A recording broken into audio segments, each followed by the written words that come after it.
يا أيها الذين آمنوا هل أدلكم على تجارة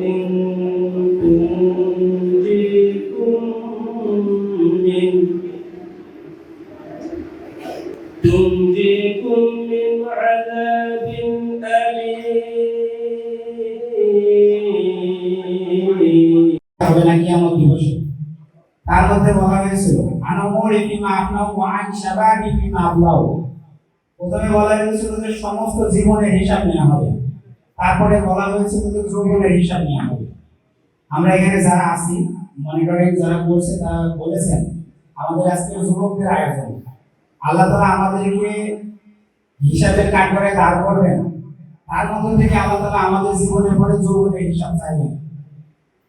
স্বাভাবিকভাবে আল্লাহ তাআলার কাছে মানুষের লাইফে সম্পূর্ণ জীবনের যেরকম গুরুত্ব রয়েছে তার মধ্যে থেকে যৌবন জীবনের গুরুত্ব একটু বেশি রয়েছে।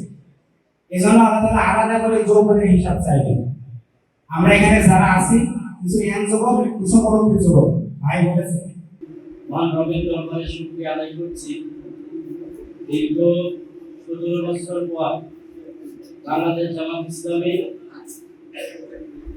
উন্মুক্তভাবে মিরপুর উপজেলা শাখার উদ্যোগে আজকে এই বিভাগ থেকে বিভিন্ন স্তরের সম্মানিত দায়িত্বশীল ভাইরা যারা এক সময় রণাঙ্গনে মাঠে ময়দানে আল্লাহ দিনকে বিজয় স্বপ্ন লালিত স্বপ্ন নিয়ে ময়দানে কাজ করেছেন, চাকরি বা বিভিন্ন কর্মের সুবাদে বিভিন্ন জায়গায় ছিলেন।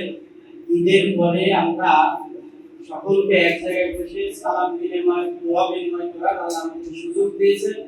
সে মহান রবের দরবারে শুকরিয়া আদায় করতে আলহামদুলিল্লাহ। পর্যায়ে আজকে প্রোগ্রামের বক্তব্য নিয়ে আসছেন উপজেলা শাখা সংগ্রামী সহকারী সেক্রেটারি জামাত ইসলামী কুষ্টিয়া জেলা শাখা সংগ্রামী সাবেক সভাপতি মিরপুর উপজেলা যুব বিভাগের বিভাগীয় সম্পাদক। আসলে আমি মিরপুরের প্রোগ্রামে আমি আমার বাড়ি নাম্বার ইউনিয়নের জামিয়া গ্রামে। আমি সংগঠনের সময় কাজ করেছি, সবাই কাজ করেছি, যার কারণে মিরপুরের সঙ্গে কোনো প্রোগ্রাম করা হয়। আর লঞ্চে বসে আছে আমার সভাপতি শেখ মাইদুল্লাহ ভাই, জেলা সেক্রেটারি আমরুল্লাহ ভাই, সভাপতি করিম ইসলাম ভাই, সবাই উপস্থিত আছে। জননেতা জনাব আব্দুল গফুর, মঞ্চে উপবিষ্ট আছেন আমাদের ছাত্র সবাই আমির, সাবেক জেলা সভাপতি ভাই অনেকে আছেন, আমাদের বিভাগীয় সম্পাদক, সাবেক জেলা সভাপতি।